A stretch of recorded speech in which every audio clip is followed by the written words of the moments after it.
I'm Connie Watts. I'm Kwakwaka'wakw, Nuu-chah-nulth, and Gitxsan. And this mask is from my great-grandfather, Harry Mountain. And I didn't grow up potlatching. The big one that I remember was when I was 6 and we went up to Alert Bay.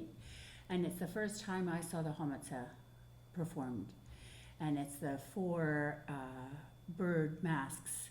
And there's 4 dancers and they have their, I guess spotters is how you term it.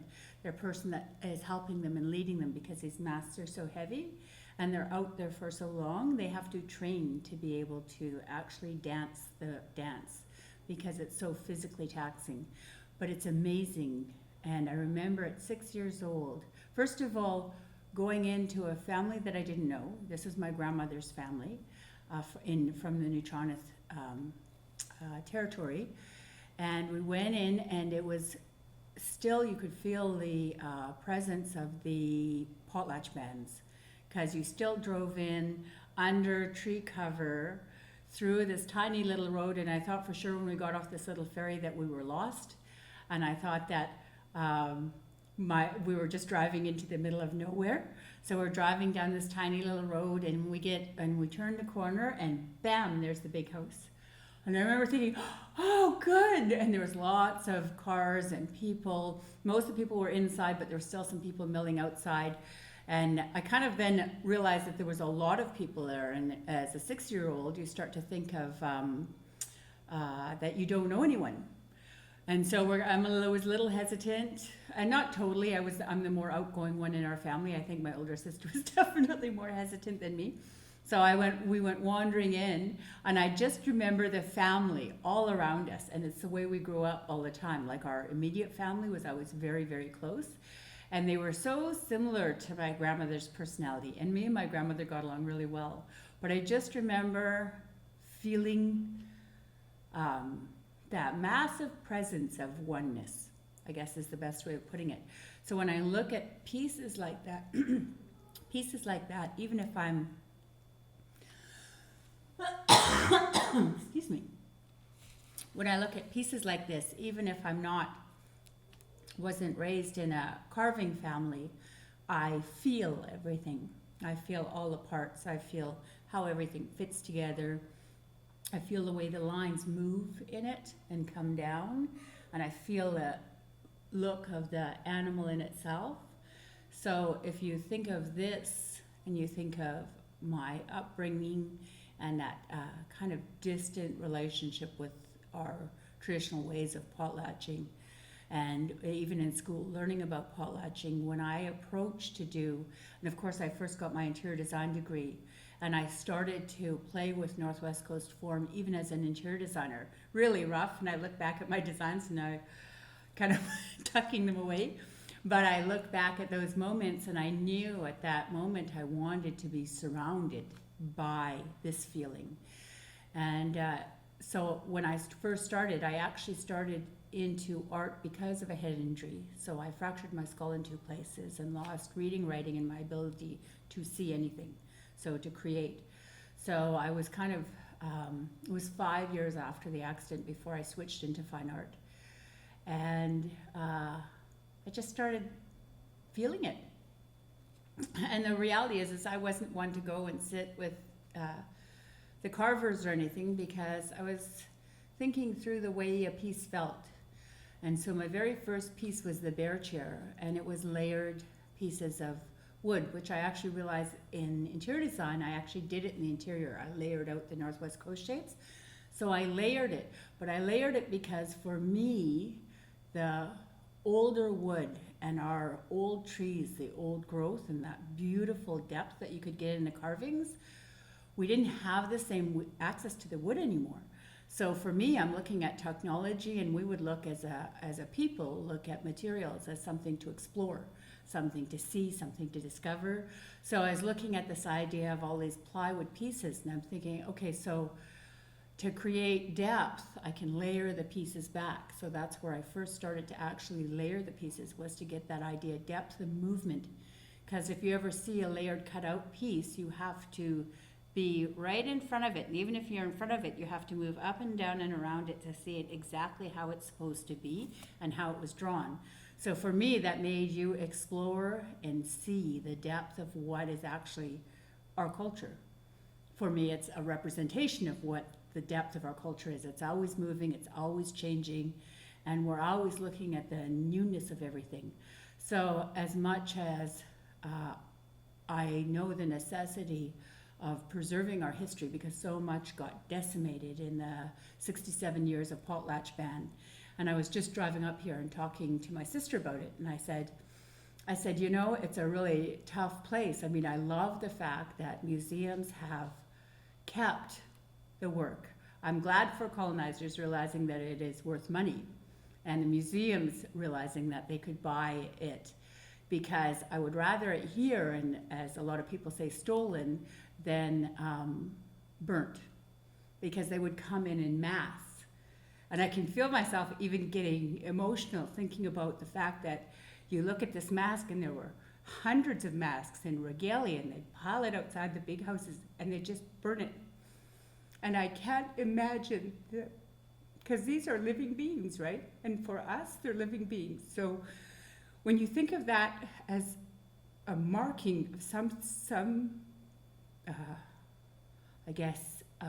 ignorant way of seeing a culture and not respecting it, that I would rather have it preserved somewhere where I could come and visit it again than have it gone forever. And we never really believe in things gone. So I mourn a little bit, and I mourn more of the actual depth of the stories that we had and the pieces that were there. But I do have a sense, soon as I walk into the presence of anything of our past, that real life, you know, that real ability to see and feel everyone. And I think for me, that's what our artwork really represented. And I know with my art, I look to see whether or not I can create those feelings. So when you're moving it, I always start with people. The big airport piece with the, I mean, this is the essence of my inspiration, is the feeling of these masks, like knowing that if I run my hand down it, it holds all of our ancestors in it, right? And so when I look at the piece that I did of my grandmother, and when I first started that big Thunderbird, I couldn't figure out the details. It wasn't coming. And it wasn't until my best friend said, well, who is it? And I went, oh, my grandma. I went, oh, yeah, okay, that makes sense. So all of a sudden, you know, the moon, because of her emotion, the hummingbirds, because of their creativity, on her body was two wolves, and that was her strength and her ability to have a whole huge family. I remember waking up in the morning, and there were 16 people at the breakfast table, you know, and that was her regular breakfast, and then we'd come in and we'd add to it, and she had everything prepared and ready to go, so that taking care of family and that loyalty, and then the salmon on the belly for that providing. She was always providing for everyone, and then the sun on the tail, because she was always very directed, and a very direct person, like very blunt. If she didn't like you, you knew she didn't like you. Like, she just would not talk to you. But if she loved you totally. So it was and the way she did things. She ran a house. She was on a tiny budget when my mom and them were growing, so she always had gardens. They grew their own food. They did all of that, right, to make sure everyone was fed. So very directed, and that sun is that life force, right, that growth. And then as I went to go visit her, and I didn't finish the design yet, but she was talking about history, and she was talking about the wren being a symbol of those history keepers. She says the wren is our history keeper. And she knew everyone up and down the coast, who's married to who's cousin, who's this, and I'm like, oh, she's the history keeper, and that's her voice, right? So that was the wren that was put in the throat of the Thunderbird. So with each and every piece, every detail has a meaning. Every part has a meaning.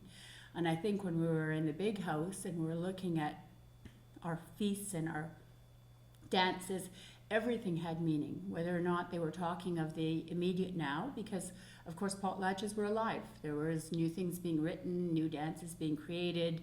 There were the ones that were the stability and came from the whole community that were that symbol. But it was so much life. So with all of my work, I try to keep that life in everything and try to express little facets all over. So you never can just be given one answer. You have to discover as you go through. And the meaning to you may be totally different than the meaning to me. And I know I just taught an art class for Vancouver Island University, and I started it 2 years ago. And they brought me in going to teach First Nations art. And I said, I don't know if this is the form line, right? I don't know our historical way of doing form line. I said, I do it in how I feel. I create how I feel. I said, I'll do something. So as I was getting closer to the class, and I was trying to think, so first of all, that's when I started to realize that I could describe our nation, describe how I feel our Indigenous knowledge works. So I started to talk about our genius. Did you need to take a break? Okay. So I started to talk about the way that we, for me, we were geniuses. I mean, as a First Nations person, I can feel myself, kind of looking down, because both Mom and Gran would be saying, we don't brag about things. And I said, but in this world, we have to frame it that way because people won't understand it. But if you think of the fact that we were exploring, we just didn't dominate over cultures as we went in them. We were exploring all the way down to New Zealand and all the way to China and Japan and everywhere, gathering this knowledge and sharing our knowledge and being this being in symbiotic relationships with everyone around us. And we were, our canoes were all different styles, and some were sea-going canoes. And we lived green. We never left footprints. So there's a lot of things, there's now some things being found and how they were preserved, I don't know, but most things went back into the ground again. They had their life cycle. They lived and they went back again.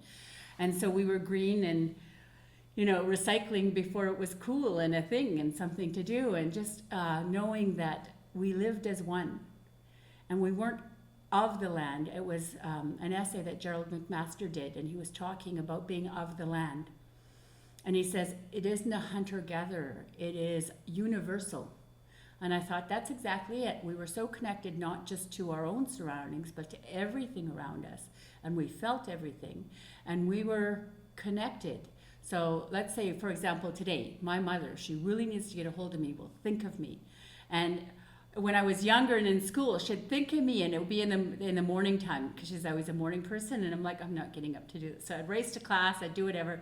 Lunch, I'd call her, and she goes, how come you didn't call me earlier? And I said, I know, I just didn't do it. And so she was always able to come. We're not so much able to do it back to her, but she could do it to us. But that connection, and my grandmother says that we're getting very lazy because everything gets put into boxes, which was computers. We don't use our mind anymore. We don't have that demand on ourselves to have that capacity to remember so many things. And it could, and you can look at it that we're more global now, so we have different things to remember, but her mind was like a trap, like it just had so much information in it, and she was so able to do so many different things, right?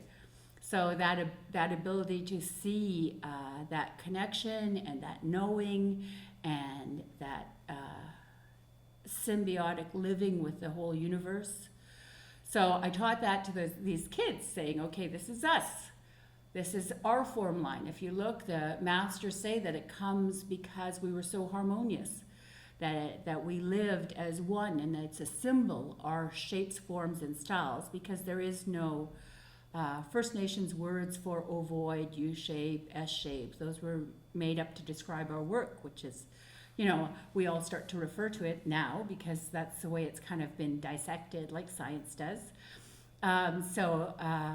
Anyway, so I said, this is the way we were. So what you're going to do is create shapes, forms, and lines. So they all did their shapes, and they're all kind of grumbly because they didn't know where this was going. And then I've refined it a little more this year. So I made them take a picture of an animal and then use your shapes to make up the animal. And it had to have the same composition as the outline of the animal. How you filled it or what you put behind it was your choice. And then they started to move towards a feeling, an emotion, whatever it was, their concept or value. So then they'd have to pick symbols, and then they'd use their shapes and forms to create these symbols that then told a story, and then they had to pick a person, and then they had to pick a place that represented something to them. So basically at the end, and the place didn't get done, that's their final project, they handed it in to me later. But the first 4 projects I had on the projector, and I would ask them, and I'd have all of their names up and their pieces would be shown, and I said, so what is your community like? What does your artwork show about your community? Is it harmonious? You know, are you, because a lot of times, sometimes they use lots of color, or they're very, it's almost musical in their expression. But then you got to see them think. So the description of the way that we feel our form line is very similar to how if you took maybe Celtic knotting, that idea, and how that actually represents how they think. I think our form line represents how we think.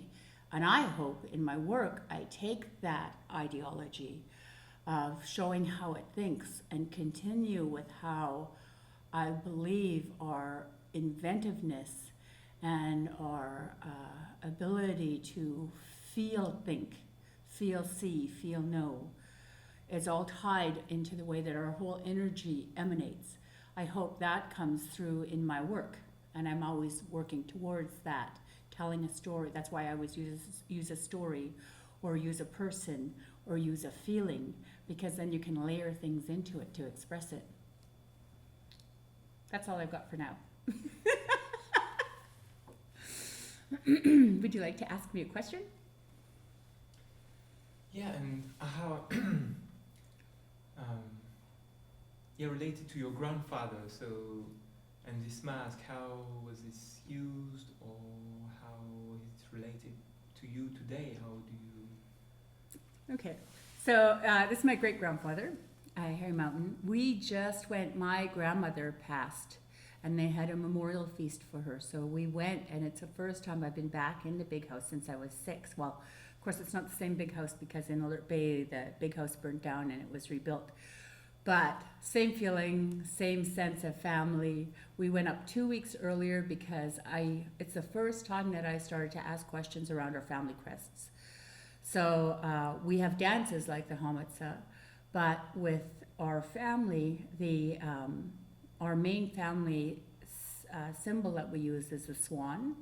And then they gave me what else we could use. So, you know, the orca or the killer whale, the bear, what else is there? Oh, sitsus, the copper shape. And then so I started, and there was, a Thunderbird, of course. The Thunderbird's a big one. But, so I started to actually create regalia with it. I had it designed for our own family. What we got sewn and the buttons that we got put on is a whole different story.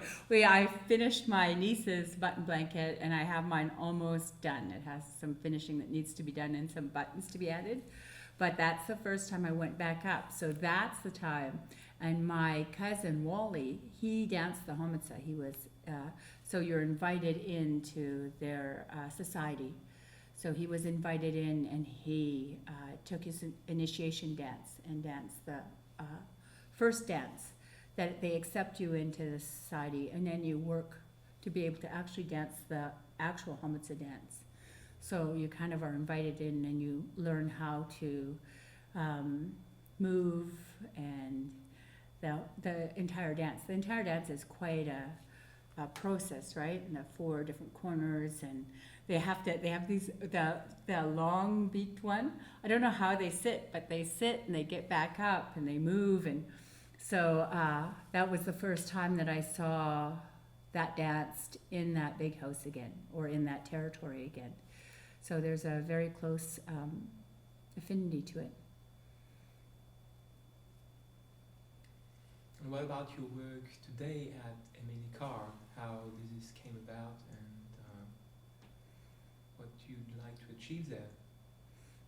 That's a whole other thing. So, like the course that I taught at Vancouver Island University, where it's teaching art not from from a point of view of saying this is us, so just copy it, but that real living and understanding. And I think in Emily Carr, because it's a smaller university and it's art, design, and media, that we can start looking at Indigenous knowledge implementation in really meaningful ways. Not just an added on thing, but something that has true direction. So when Brenda's one of my best friends, she's the director there. So she was talking about this job, and she was saying that she was going to post it. It wasn't posted yet, and so we're just sitting there. I was visiting her. We're having a PJ party. So we ended up talking about this job, and I was saying, well, what is it? And she goes, oh, you work in the department. Really, she wants to retire, and she needs her predecessor to come in. So has that in her mind, and so I thought it would be a really good fit. I've never really worked. I've always worked for myself. I've always done my own things. So it's a little different. And so there's financial stability with it too, but still a lot of fun in terms of what we create. And they're always doing new things. Like I'll have to learn a lot more traditional aspects or more historical aspects or materials than I've known before, because she basket weaves, they, stretch drums and make drums, and they moose hair tuft, they birch bark, they make baskets from birch bark. So there's all these beading, they have all these different things, and I'm going, whoa, because I went to Brenda once and I needed the headbands for the vest I was making the boys. So she taught me how to make headbands. And then I started thinking, oh, I could make all sorts of things. So I was taking the strips and doing them, and she goes, just because you made a headband doesn't make you a weaver. And I started laughing. I'm like, yeah, I can see that now, because I couldn't figure out how to make it stay, because there's always systems put in place when you're building up your basket or building up whatever you're making to make it stay in place, right? So anyway, I'll learn. I have a lot to learn in those more traditional materials. So it'll be fun. And then of course the academic side of it. And hopefully I'll be having my master's soon, so learning more, just juggling lots of stuff, being super busy.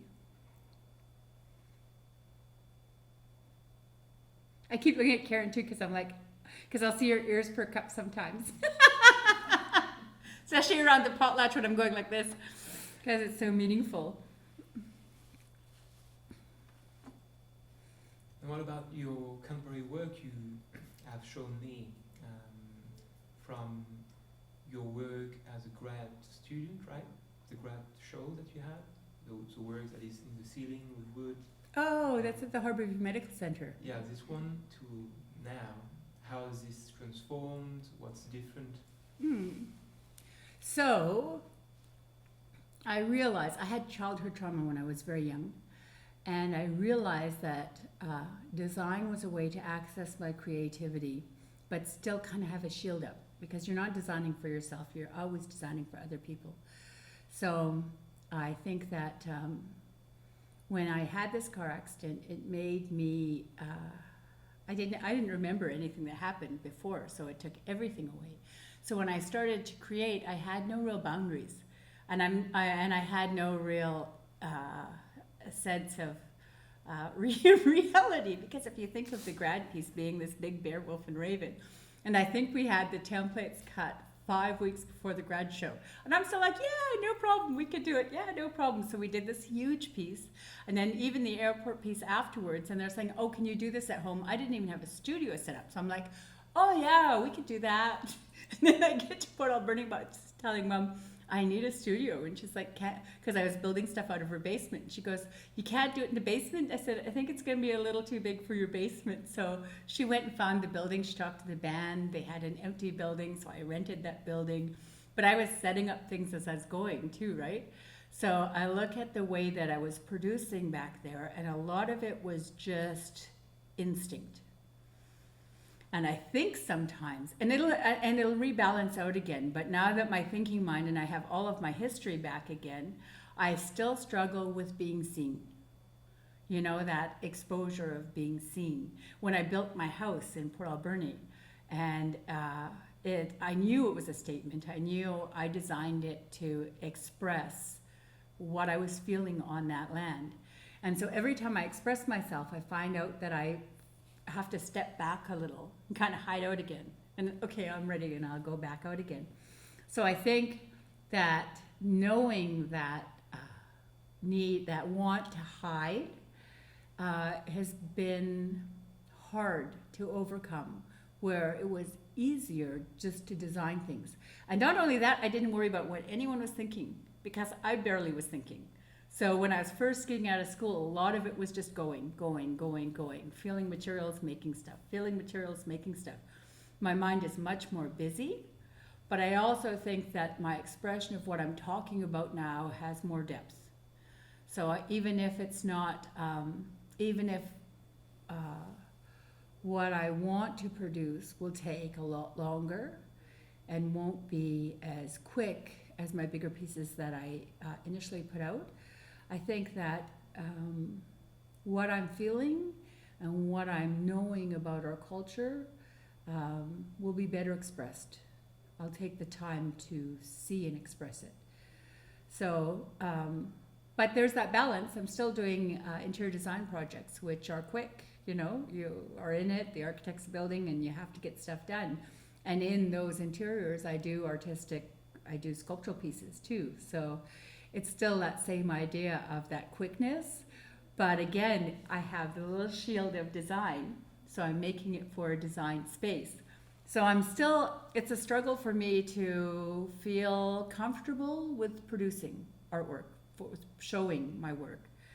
So yeah, it's a progress of that. So I think that art, the access to art was easier right after school when I had no brain than now when my brain is fully functional again, and I have the hesitation. I have the questions, I have that instinctual need to hide. And I think that as I learn more and find my footing again, it'll come more easy. But and maybe that's why I took the job too, was that access to just knowledge.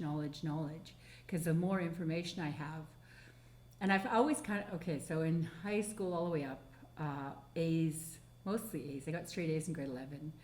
University was a little different because I was just fooling around and it was easy for me, so I could just do the work. But I always, I guess I always expressed myself through knowledge. And so this way, working back in Emily Carr, working back in a university setting, I have access. So people are stopping in and we're having conversations about the way events happen or the way the classrooms are happening, and whether or not it's really grounded knowledge as Indigenous knowledge and knowing. And so you have really abstract conversations on a continuous basis. Like people are always coming in and we're just conversing. And I think that's the kind of information that I need to be surrounded by to kind of get my footing again and then start producing again. I guess I still am producing, but it's not as directed as I'd like. Because I really like to have a statement about what I'm and why I'm producing and what it's saying. Just like these pieces hold a whole history, I think when you're creating a work, it should have that feeling of that whole history. Because we think, with all of our ancestors in behind us, and of all of our future generations to come, that is us. So the work should reflect that in everything that we do, and that's what these pieces do, is reflect all of that. That's it. Yeah, that's great, yeah. And how do you work with students or in the Aboriginal space or gathering space, Aboriginal gathering space? I'm going to ask Karen a quick question. Has this been sprayed with something as a preservative?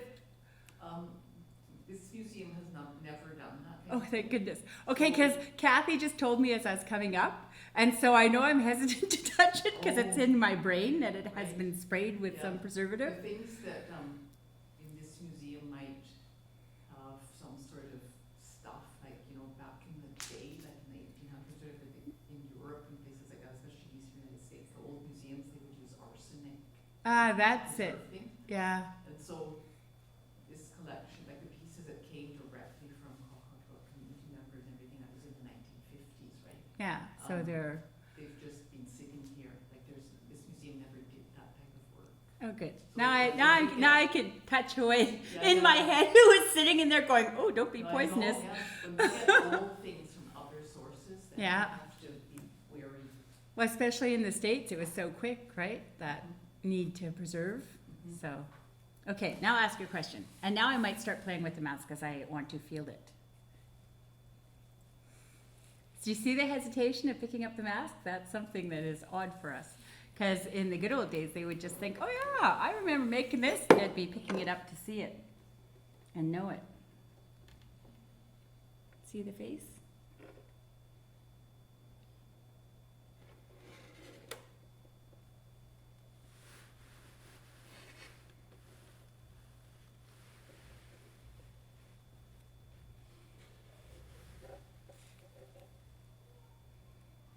Looks like a frog underneath it. Do you know what it is underneath? Or is it another bird?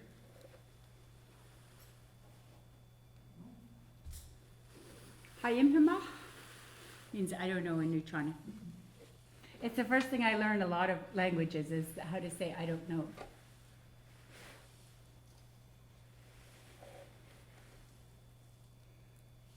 Okay, now I touched it. Okay, ask me your question again. Now that I explored the mask, feel the mask.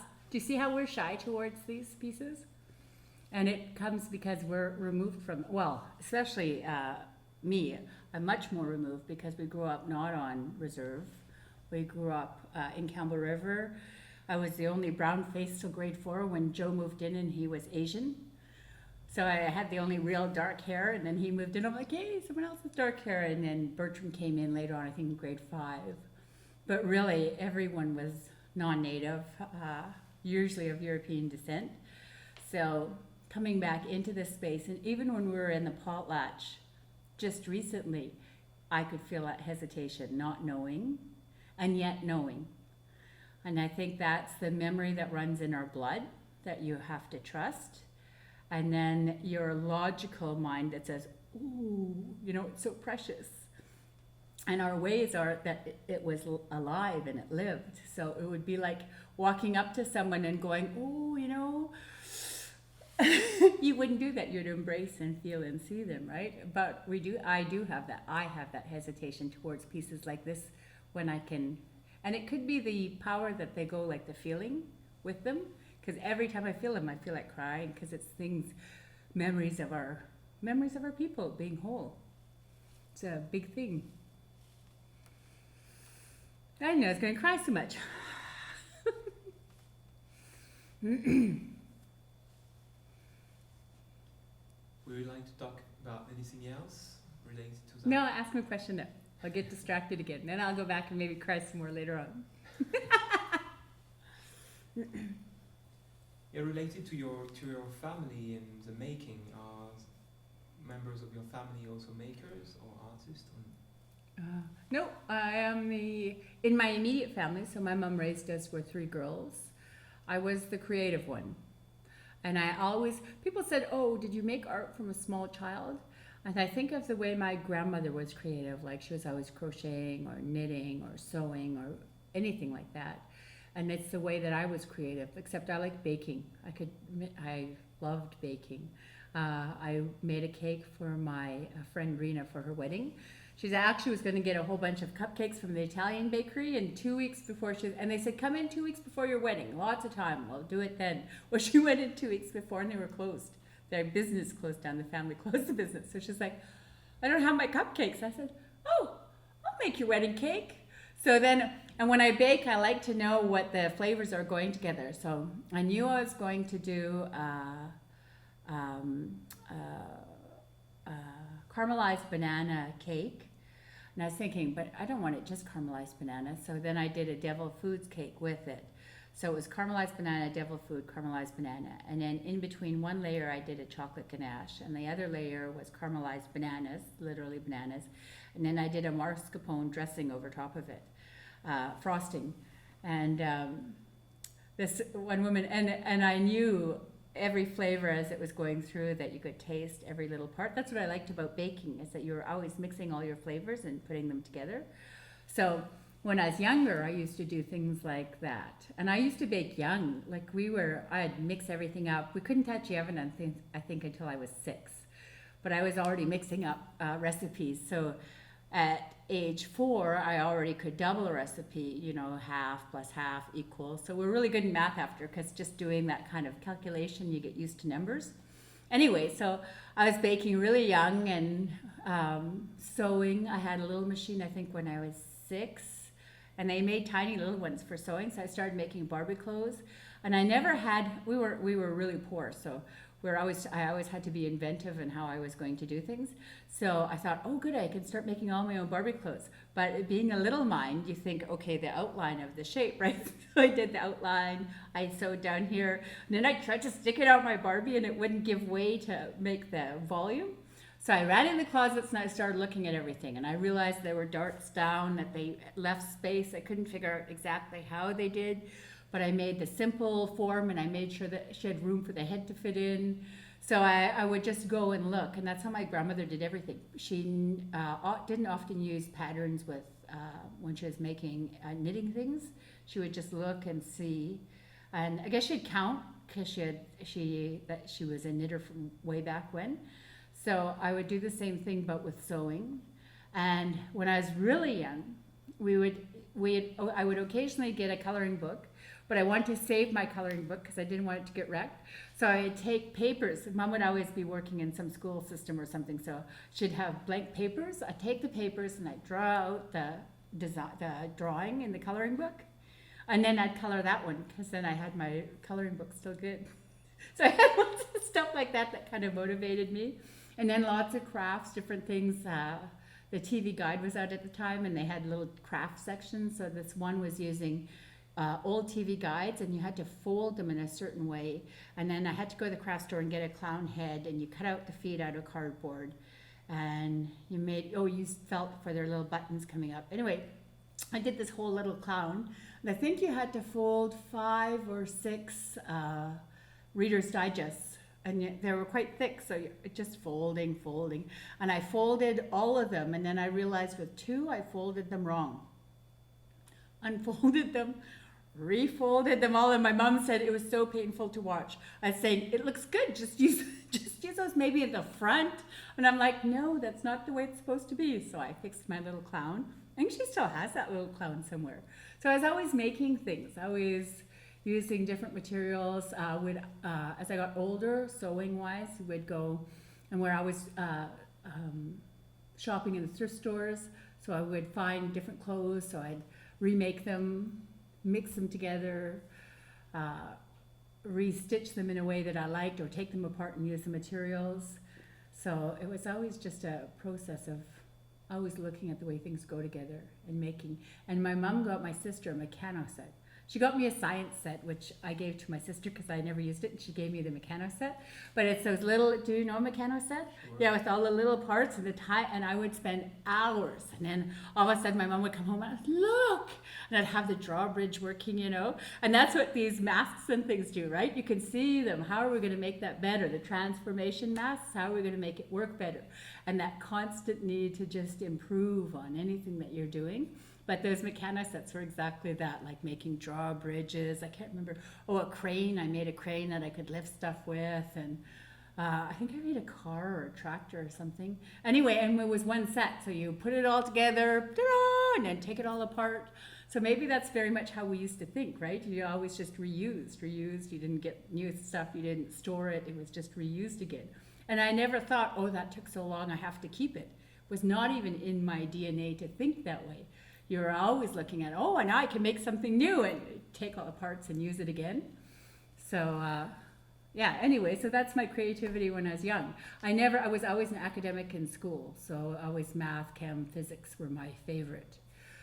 English, I caught up on it in grade 11 when we had a teacher go back to the beginning. So I started to see the formula of English and the way that it fit together, so I could write better. And then, my history teacher was very sad. I went to grade 11 and he thought I was going to become a historian, and I'm like, no, And I think it had to do with the fact that there was nothing on us. Like Canadian history was there, we weren't even in existence, except for little blurbs here and there. And I'm like, we're not that. We're so much more. So I think in history I'd always be very angry, but I didn't know I was very angry at that time until later on when I look back. And I think I just avoided it. Like I'd do it and then forget it.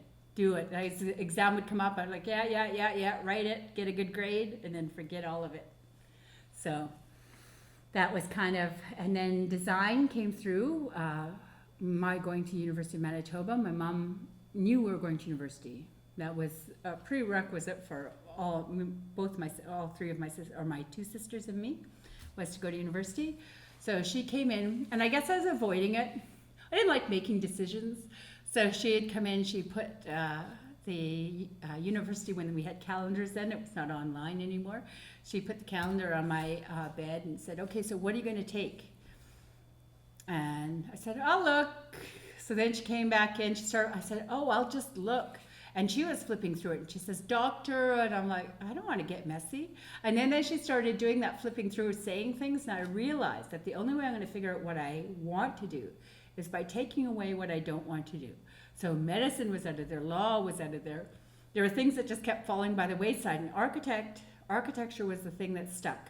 And because it was based in math, it was concrete, and yet creative at the same time. So I thought, okay, but I don't want to go to school for 7 years. So she started, I don't even know how, because you couldn't Google back then, but she started phoning architects across Canada. And it was one in Calgary that said his daughter just went into the interior design program at University of Manitoba. So I came home and she goes, oh, there's this program, I've got her number, you can ask about it. I said, I don't need to ask her. I said, I'm good, I'm going to go to that. And she hated when I said stuff like that, because I always just see things in my head, and if it's a fit and it's right, it's good to go. And so she made me phone his daughter, and I kept saying, well, did you enjoy it? And she goes, it's a lot of work, it's really hard. And I just remember her going on and on, and that's what I heard, right, was her just going on and on, how difficult, it's really intense, and I'm like, but did you like it? She goes, oh yeah, it was good. I said, oh great, that's good. Okay, thanks, see you later, bye. Click, and I hung up the phone and I said, see Mom, I'm gonna go to that. And so we signed, and I didn't know Mom signed me up for UBC, SFU, and UVic, and I got into all of the universities. When the U of M letter came, she gave it to me, and it's the first time in my life I hesitated because I didn't know what the answer was gonna be. So I'm opening it up, and I was really nervous. I've never been this nervous in my life. Opened up this letter, and it said, yes, you are accepted into the program. I said, see, I'm accepted. Like, I knew I was going to be, but I had no clue I was going to be. So that's when I went into interior design. And it was a car accident that brought me back to Emily Carr and ended up in art. And I always say there is no such thing as accidents. So it is, I always look at my ancestors saying you're supposed to be doing your work and using your gifts. And clearly I wasn't, so they took them back, and then I had to work really hard to get them back. And so now I'm in that flux of using everything I have all the time. So I don't get whacked again, even if it's through an accident in a car, but making sure that, you keep doing what you're supposed to be doing, living the life that you're supposed to be living, and sharing the knowledge that you're supposed to be sharing. That's all.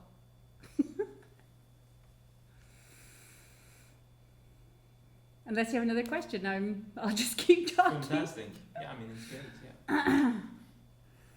You want to talk about the design of your house and how does this work? I'll talk about my first outdoor piece in Parksville.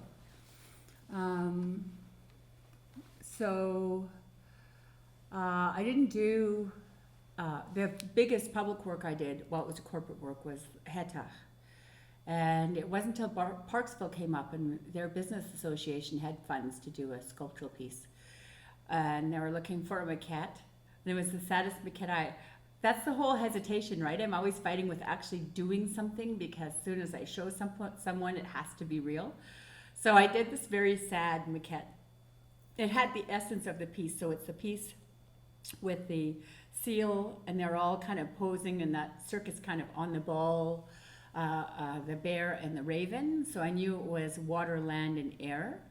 And I knew that it had, so I just, at the time, I cut these designs out with them, in their pose.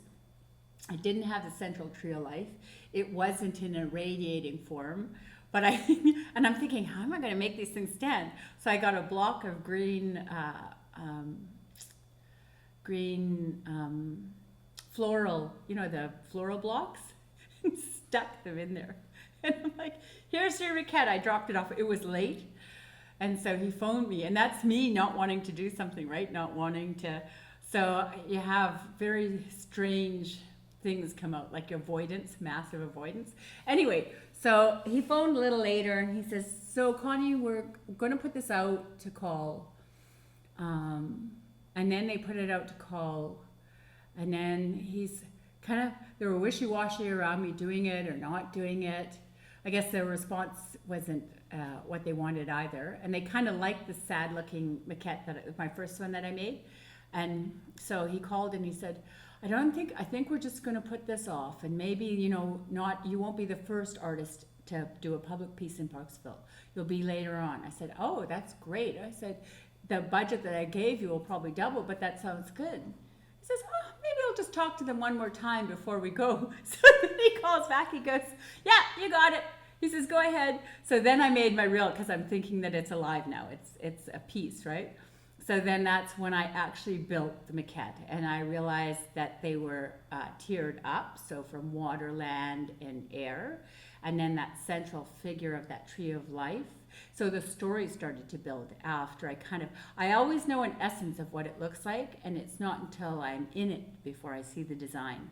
That's the issue with public work in general, is I won't know it until I'm in it to produce it. So a lot of public works, like a lot of city works, they'll ask you for your design up front. It's like, but if you're asking me to create something that's not really going to live because it may or may not be chosen, it doesn't make sense for me.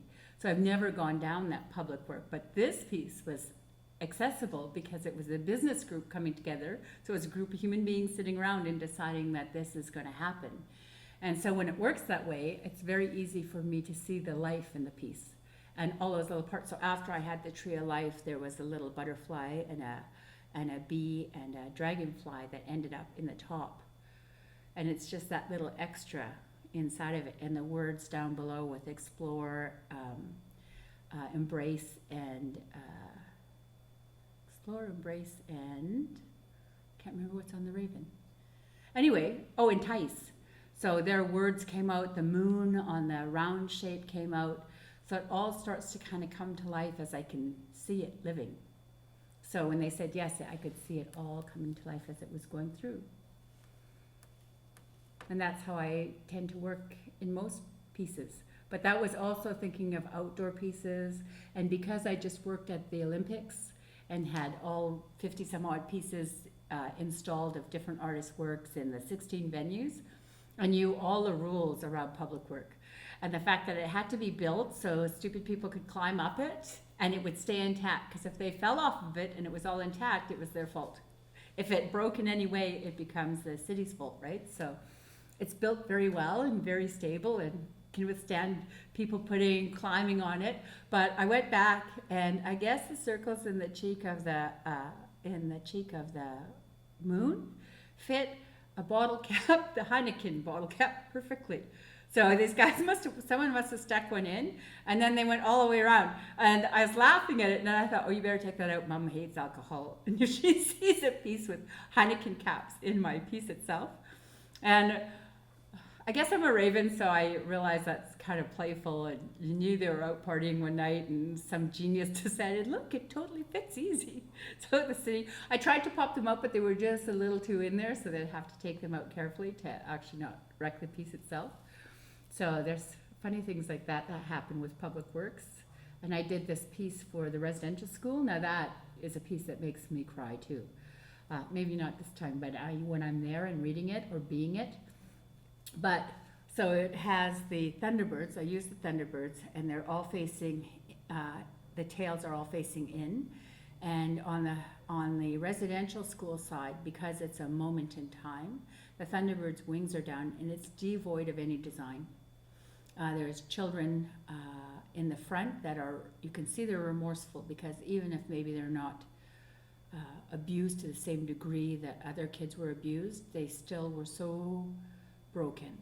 And then the ones inside, there's a little kind of a closets, I guess is the best way to put it, with these figures, boy and girl fetal figures in there, and they're representing the kids that were locked in closets or literally just killed and thrown away.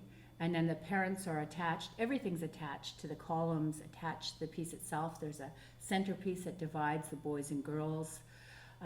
And then there's signage talking about the actual residential school. And then as you move your way around, it's it's healing. So it talks about the court cases. And in this Thunderbird, it's the wings are up.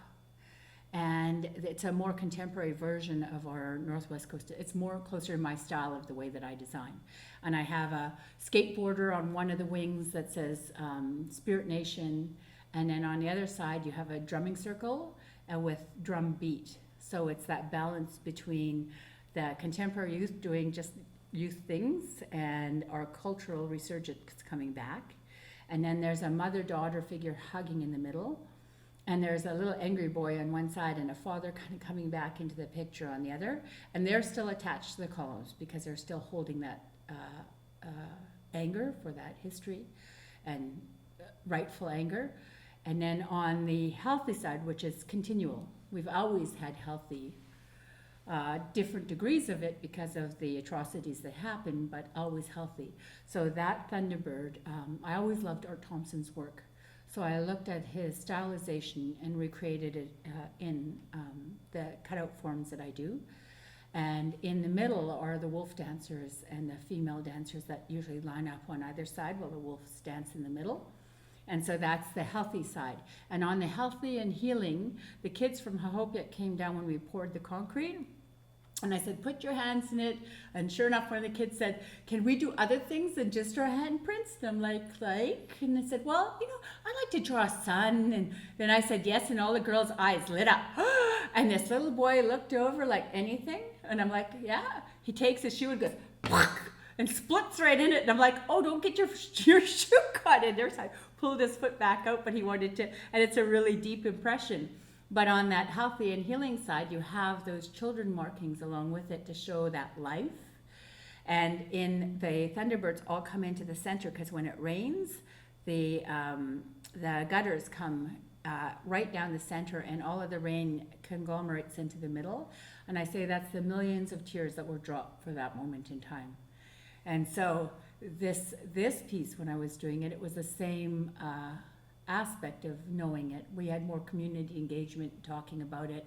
That's why we started to use the quotes. That's why I didn't represent it as the only thing that existed, because the survivors and the people that ended up dying there had to be better represented. So that balance between healing and healthy. But I know why I started telling this story, because of the bottle caps in the cheeks. So I'm away. We get it installed before we leave. It's our first family vacation. My sister, her family, my mom and me went off to Europe.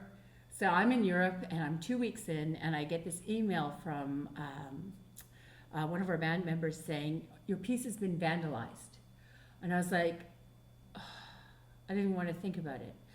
So anyway, it took me a day. I'm like, okay, just ask, what happened? He goes, that little boy on the little blue boy got ripped out. And then I started laughing because I'm like, oh, so an angry boy pulled out the angry boy off the sculpture. I said, I wish it could have been videoed because it would have been just an installation piece, right? It's the essence of what we're dealing with in that idea of healing, right? So anyway, I went back and I said, do you still have it or do I need to remake it? Oh, we have it. His head's just bent. I said, it's okay. Bend it back. So I bent it back and reinstalled it. He's been in the whole time, a little bit more crooked, a little worse for wear, but still part of the whole piece.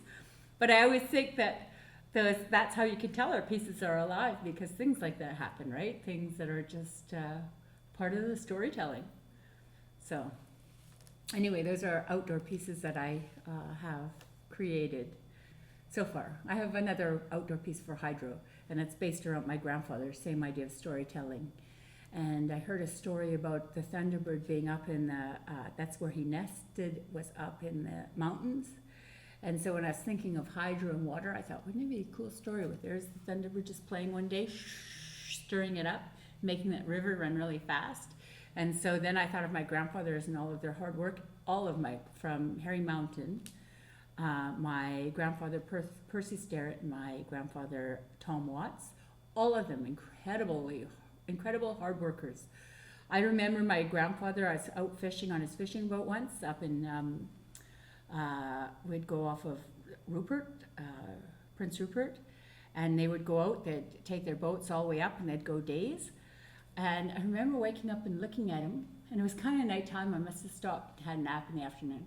And I looked, and I started talking to him, but he was just standing there like this. But his eyes were a little droopy, and he was just leaning against, because he had the wall in the back, and the wheel was here, and his hands were on the wheel. But he was so still. And then my sister said, he's sleeping. I said, he's not sleeping. Right, Grandpa, you're not sleeping. And he still didn't say anything. And we watched him. Sure enough, it's like a 20-minute power nap, standing. And I don't even know how they do it. But he would do, you did what you had to do to keep going. Because they had a certain amount of time to get up to where the fish were, to fish and bring it back into the cannery. So yeah, incredible hard workers. So that piece was all about that feeling. And for me, that feeling of energy and hydro, that whole force of the water, was the essences of my grandfathers. So that was them coming together in that piece.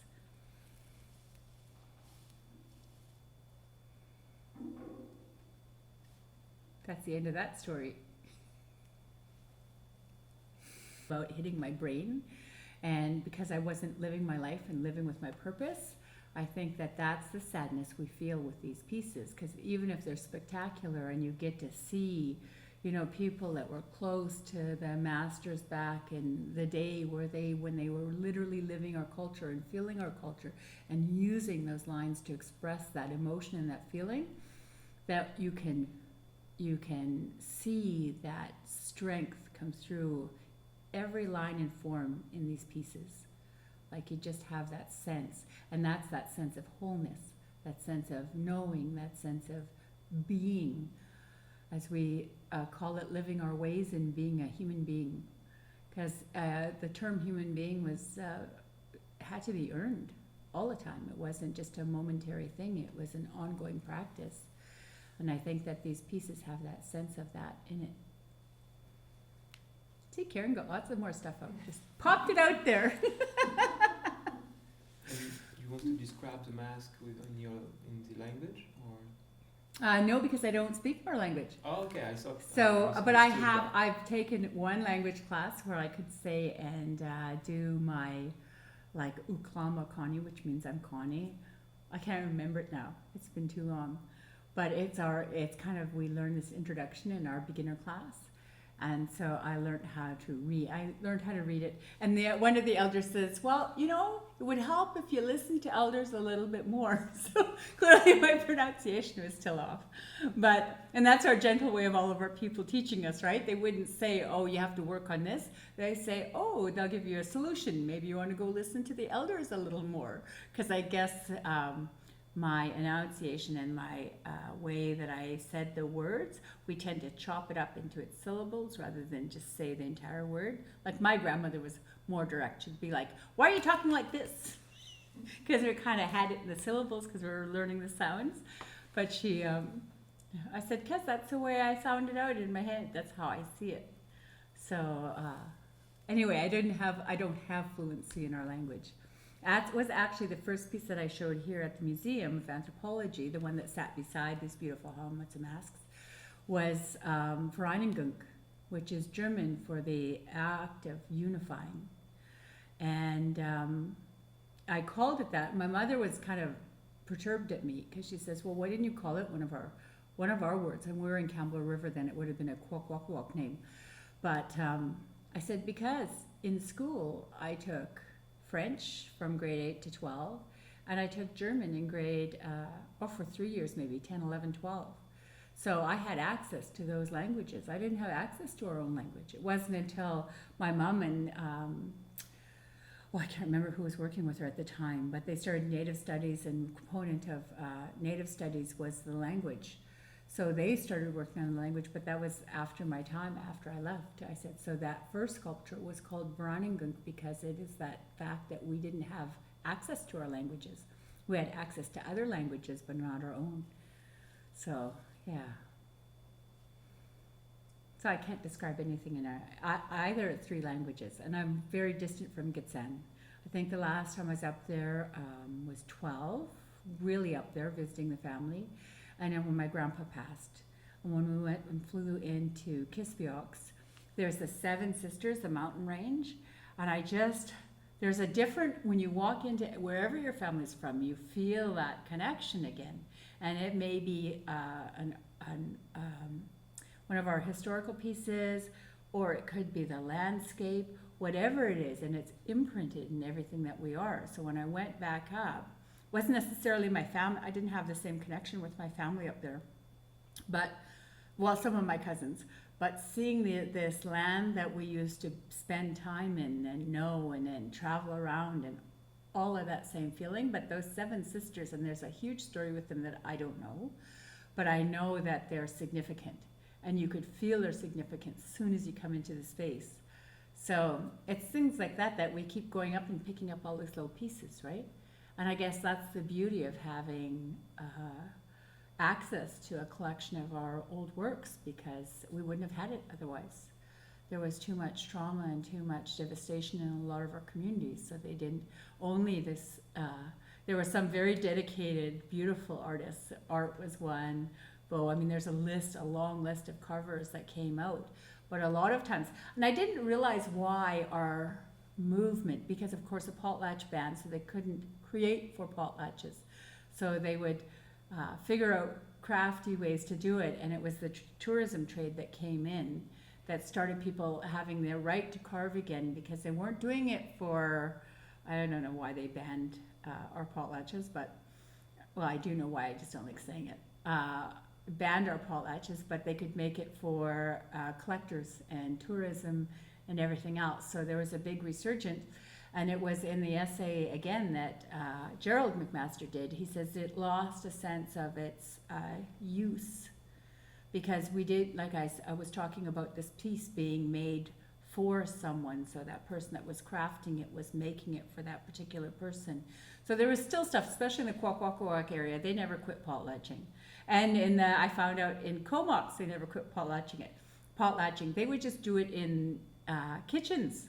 So Christmas time, they'd start potlatching, because no one would question all the family coming in and piling into the house, and they'd give out the names and they'd sing the songs, and no one would come and stop them. It wasn't in the big house, but they would continue on their ways, right?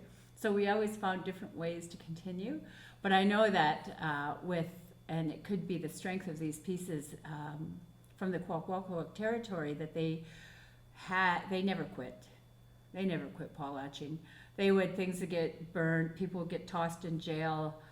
I mean, I'm just trying to figure out, in Alert Bay, so we're up there, even Village Island is further away, very remote, how, in their sense of mind, they had boats that had to travel days and days to get up there just to catch people potlatching so they could burn their stuff. I was thinking, how dedicated of a destructive force do you have to be to actually go to that distance to destroy a culture that's still living on? You know, we may have got marred a little, we may have got marked up a little, but we're strong still. So finding that strength in everything. But yeah, so there's pieces whenever I go anywhere, and I know they're tied back to any of our family, has that same sense of whether or not it's a place. When I went back up to my grandfather's and the 7 sisters, or coming and filling one of my great-grandfather's pieces, or even going in and finding some of the Nuu-chah-nulth. We used to have a lot of weavers in our family, in our territory, and seeing the grass weavings, they all have that same, like life is just entered into me. And it's such an amazing feeling. So it's a big honor to be able to have this piece here. Even if there's a little sadness, there's a big honor that goes with it too.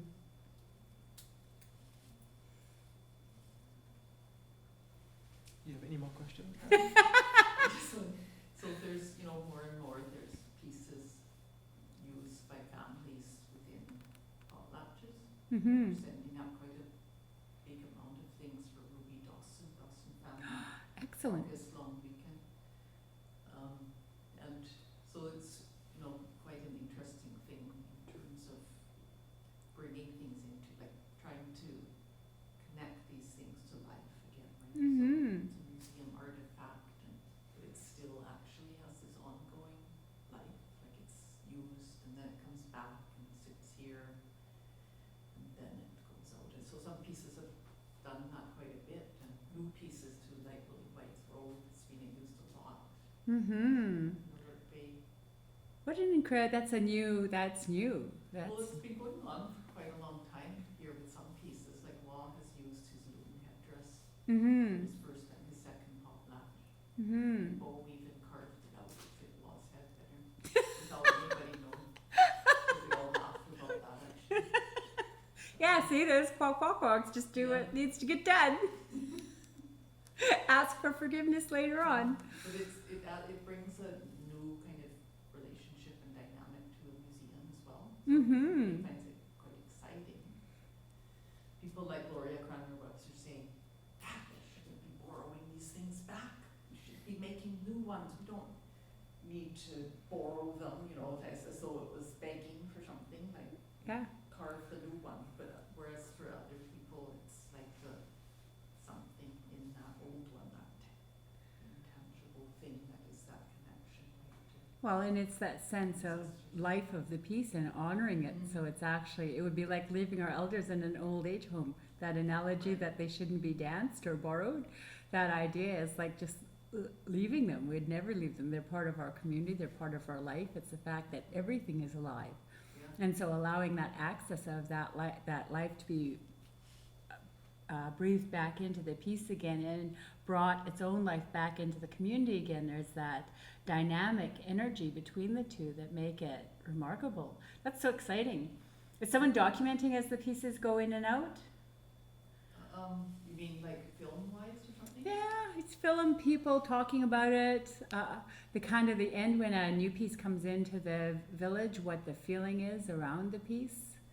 Yeah, we've done some of that, and there's a filmmaker, Marina Dodis, you know Marina? No. She did a short film that we're going to have in our education circle here Mm-hmm.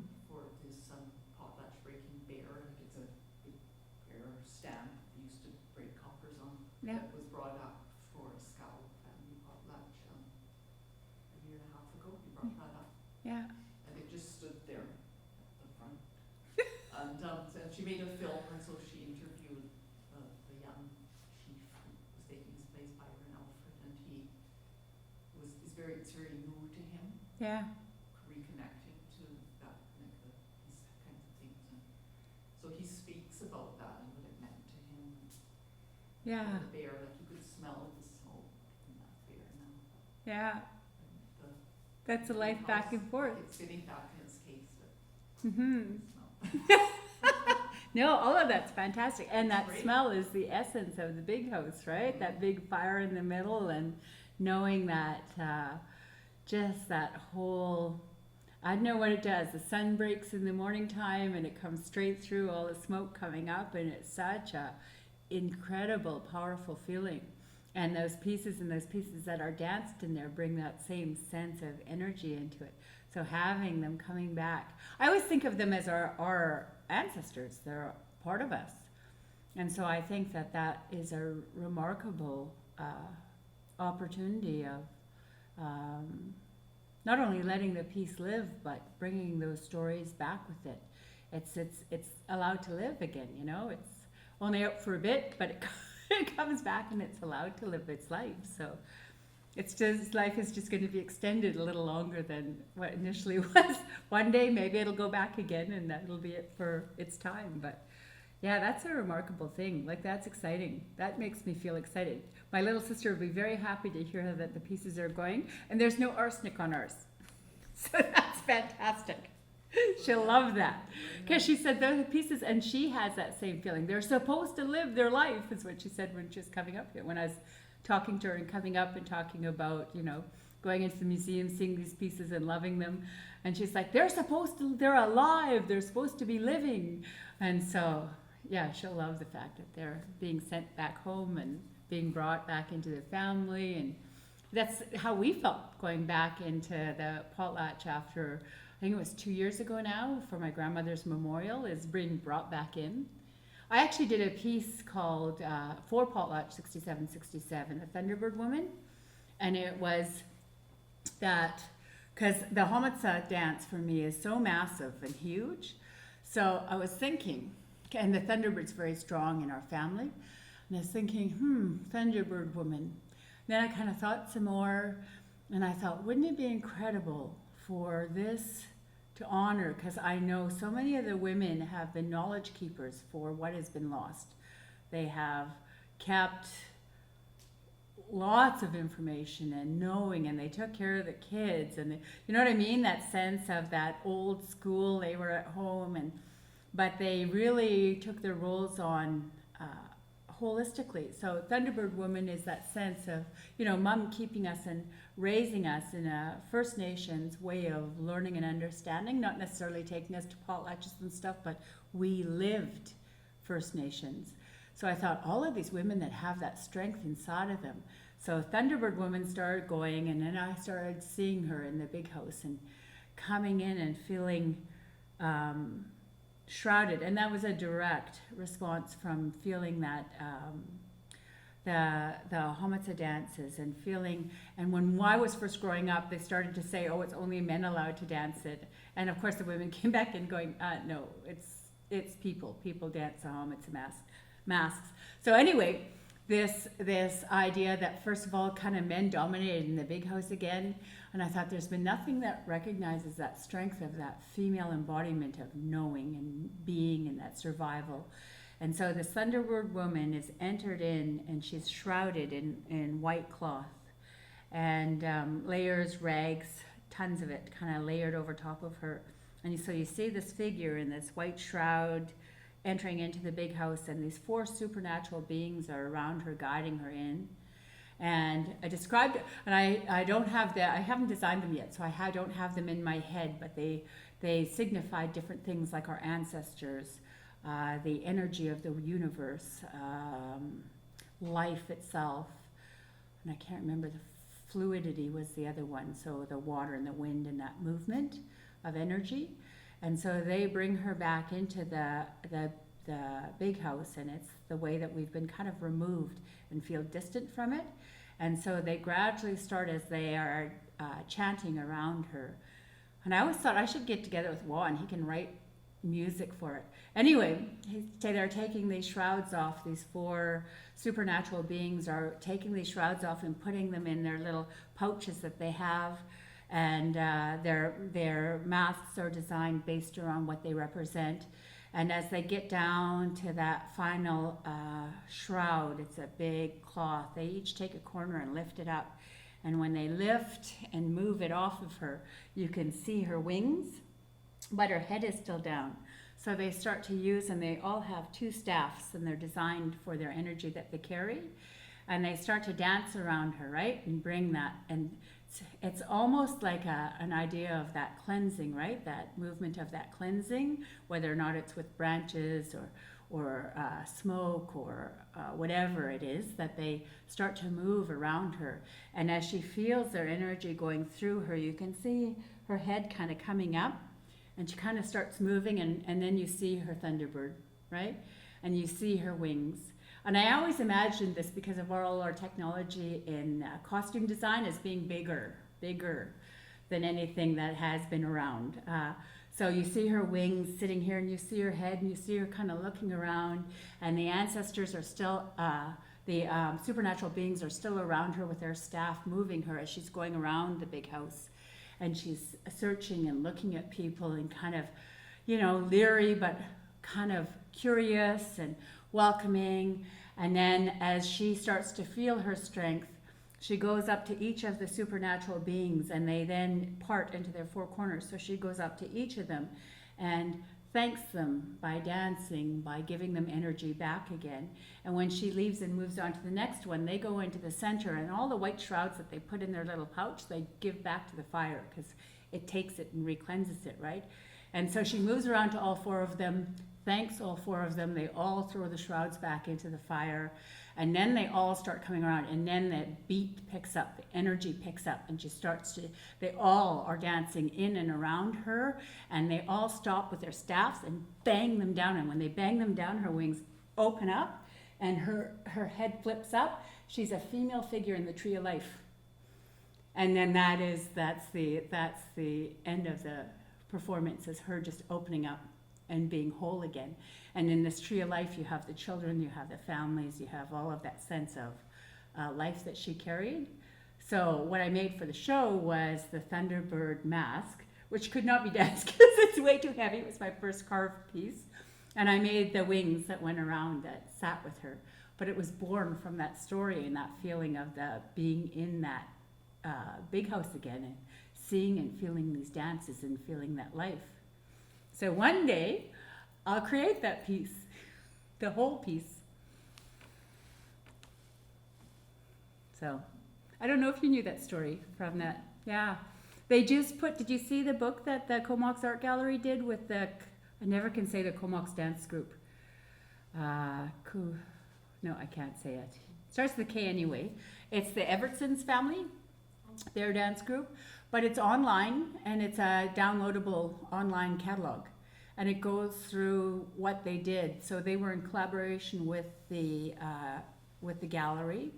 And so we had a gallery opening, like a normal gallery opening, with the exception of, it was very First Nations. And they welcomed us all in and did their dancing, and opened up the actual show. And then the show was open. And the next day we went down to their big house. And they did a performance, like they perform all the time during the summertime. So they just talk about the dances, talk about what happens. But that's what that piece was made for. And that's why when I learned about their potlatching in their kitchens. So one of the guys had a old recorder, you know, the big wheeled recorders that they had, the tapes that went through. And so they have a lot of their songs recorded too, which is fantastic. But it was just incredible. That was a whole nother bringing back into the potlatches, and realizing that the band went on for 67 years, and it's been 67 years after it, and I still feel hesitant to be close and around it. And that comes from my grandmother being so terrified of us doing anything First Nations, because it meant life or death to her. It was so dangerous to be First Nations in her time. And that went through my mom, and it's still resonating through me. That's why it's so, the language is, she never let us speak, even when it was late in the 90s and we're on the dock in Port Alberni. And I said, Hayimhima, because that was the word that I learned in Nuu-chah-nulth. And she goes, don't speak Indian. She was really mad at me, like immediately. And I'm like, Gran, we're like in, the 90s. It's okay to speak. But it was never okay for her to speak, and never okay for us to speak. So that hesitation to be expressive in our own way, in our own culture, is still kind of mending. Still healing. So I just keep talking and talking and talking. But yeah, you should look at the catalog. It's really beautifully done. I wrote an essay for it, talking about exactly that, about the story that came out. That has everyone's work. It had Carver Evertson, Andy Evertson, John Powell, George Littlechild, had some of Beau's work in it, some Mungo Martin's work, is that Mungo Martin? And Liz Carter, Steve Smith. Anyways, a fun show. Who else is there? Who did the transformation, electronic transformation mask? Sean Hunt. Sean Hunt had a piece in there. Some of the artists were all there, and some of them, Randy Cook was in it. But it was a very cool show to be part of, because we're talking about our relationship with our past, right? And our relationship with our ceremonies, and how some of us are more distant than some of them have, like the Evertsons, have really taken on sharing the dances, sharing what they do in a potlatch. So it's not a mystery anymore. Just look at this is what it represents, and this is why we're doing it. The same way as I looked at our Northwest Coast forums and made those kids experience living that creative life of developing a whole form. they do the same thing with the storytelling and potlatching to let people really see. I don't say all people will see it, some people will go right over their heads, but the people that are really listening, understanding where and why those dances come, where they came from, what part they are. And I haven't seen, is it full moon and half moon, the dance? Half moon, full moon? New moon, half moon? I forget which moons, but they're the little jokers that come out. They're the little mimics that come out and play, and they're kind of the lightness. Because the potlatches would go on for days, like 4 or 5, sometimes a week long. So you'd always have the humor in them too. So. Now I think I'm done. That was a lot of conversation. And my cheeks are getting sore from laughing.